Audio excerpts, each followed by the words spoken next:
¿Julieta? Ella. No me lo puedo creer. ¿Julieta? ¡Madre mía! ¡Qué sorpresa!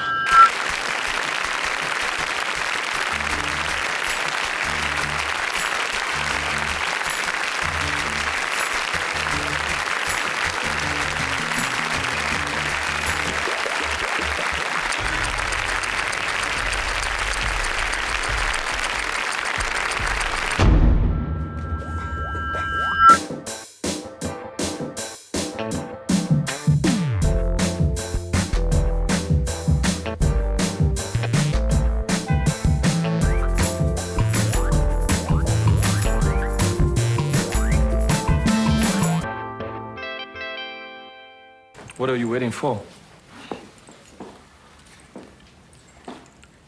My brother died here. My twin brother died in Paris.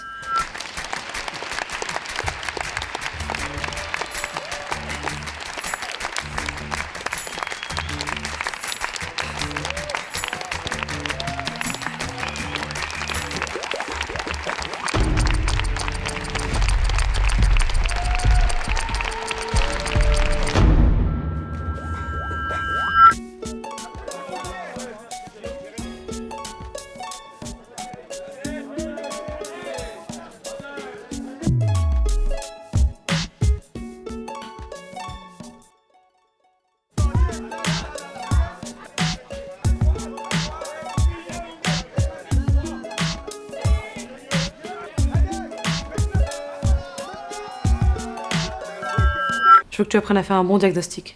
Il y a longtemps qu'on parle d'un personnage, elle est vite devenue médecin, qui essaye de réparer quelque chose, qui essaye de réparer.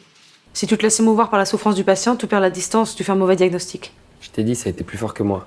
Si tu veux être un bon médecin, tu dois être plus fort que tes émotions. Quand on fait un film, évidemment, il appartient au spectateur aussi. Et dès qu'il est vu, il appartient quasi plus qu'à lui, qu'à eux. Elle, les spectateurs et les spectatrices.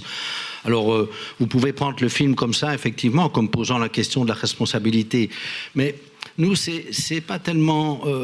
si vous voulez, on n'a pas un message, une thèse à défendre dans ce film. On raconte l'histoire du docteur Jenny, c'est elle qui nous intéresse, et c'est l'histoire de quelqu'un qui se sent responsable.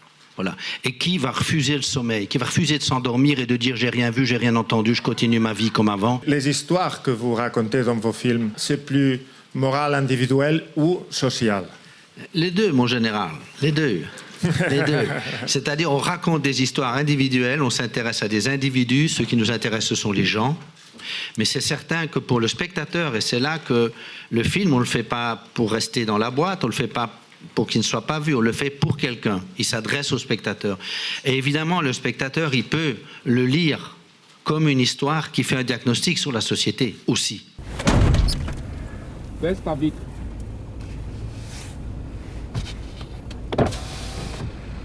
Sois pas grossière, encore un peu. Tu viens jamais plus nous emmerder avec les photos de la fille. On n'a rien à voir avec ça, tu as compris? Leur film, moi j'avais été vachement touchée par notamment La Promesse et le dernier que j'ai vu ici aussi, De jour et nuit. Et ça, voilà, ça a toujours été... ce que je trouve fascinant, c'est qu'en fait, moi j'ai l'impression que c'est des films qui répondent, parce qu'on ne peut pas répondre autrement que dans un film, à des questions précises qui se posent. Moi c'est ça que j'aime bien. C'est qu'en fait, il n'y a pas de diversion. On creuse et là, on a un peu du mal forcément à verbaliser. C'est pour ça qu'on fait des films. Il n'y a pas de secret. Il n'y a pas de secret, on est une seule personne. Oui, c'est vrai. Ah, il a raison. Ça n'a pas l'air comme ça, parce qu'il y a deux corps, mais on est une seule personne. Je vous jure, sinon on ne peut pas travailler, c'est pas possible. J'imagine que c'est surtout pratique quand vous êtes sur les décors et qu'il y en a un qui filme l'autre. Si vous étiez tout seul... Ah, voilà. Oui, je suis... Oui, mais on est quand même une seule personne. Oui, parce que sinon, pourquoi on irait sous les décors ensemble? C'est vrai que le fait d'être à deux, très bêtement, ça nous permet de faire des choses différentes. Un se met derrière la caméra et l'autre devant et on sait des choses, d'accord. Mais si on n'est pas une seule personne, ça ne sert à rien de faire ça. Et ce qui est particulier, c'est une seule personne qui parle tout haut.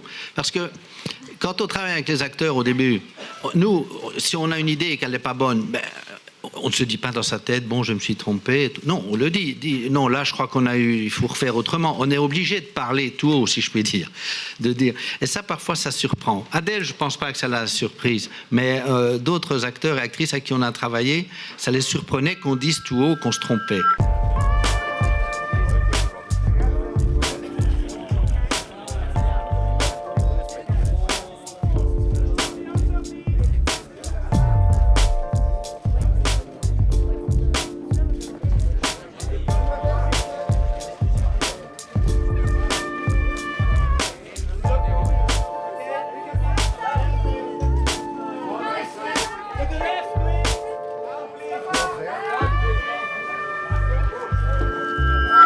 J'ai eu une expérience personnelle avec un des principaux personnages du film. C'est comme ça que j'ai connu cette histoire.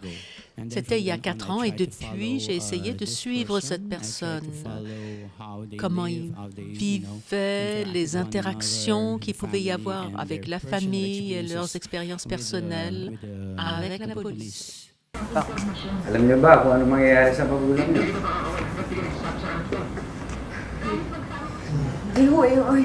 Ayun nga, ano ho bang balak sa kanila? Kailangan magbayad para makayos na. Une des raisons pour laquelle j'ai fait ce film, c'est peut-être, vous savez, c'est une situation qui devient un mode de vie. Et quand c'est le cas, c'est quelque chose qu'en tant qu'artiste, il faut montrer en tant qu'artiste de cinéaste, il faut le partager avec le reste du monde pour qu'ils puissent comprendre et y réfléchir. Ces situations ne devraient pas exister.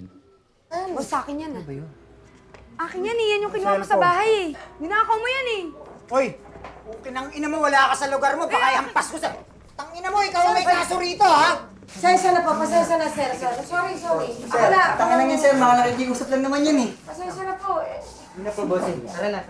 C'est quelque chose de différent pour moi parce que j'ai surtout connu les films grand public, mais les films indépendants m'ont toujours intéressée, même quand j'étais très jeune, parce que j'ai toujours été fascinée par la manière qu'ils ont d'éduquer et de divertir à la fois.